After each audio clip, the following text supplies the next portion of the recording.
not their primary focus. It feels like for these larger, more traditional online guys, direct PayPal isn't really the main way in. The debit card route seems more likely if you want to use PayPal funds indirectly. That seems to be the pattern, yes. Yeah. The direct integration is less common in there. Okay.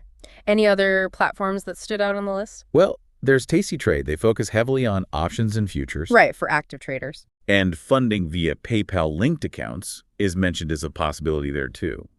Beyond that, you start seeing quite a few brokers that are really focused on CFDs, Forex, and crypto. Okay, different category almost. Yeah, names like United Pips, Red Mars, Capital Core.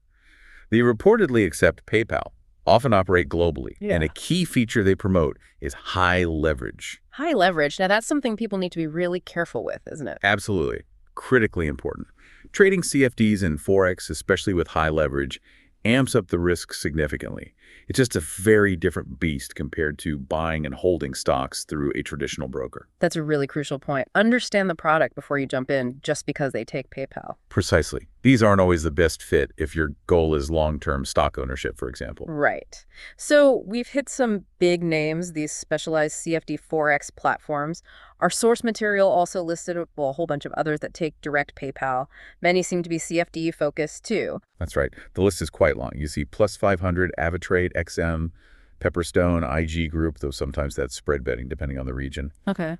Also Libertex, Markets.com, FP Markets, they're based in Australia, Swissquote for some international accounts, and XTB, which is big in Europe. And these are mostly dealing in CFDs on various things, stocks, Forex, crypto. A large majority, yes. Yeah. They offer CFDs on stocks, indices, Forex, commodities, crypto.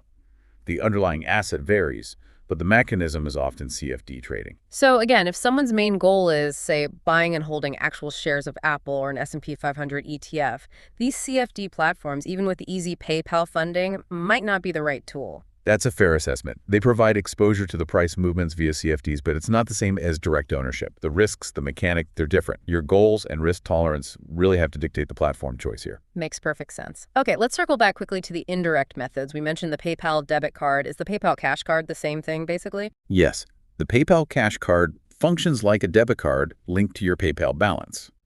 So if a broker accepts standard debit card deposits, Which many do. which many major U.S. brokers do, we mentioned Schwab, E-Trade, Vanguard, often allow debit card funding, then using your PayPal cash card or linked debit card becomes a viable workaround. So even if you don't see a big PayPal logo on the funding page, if they take Visa or MasterCard debit, your PayPal card might just work. It very well might.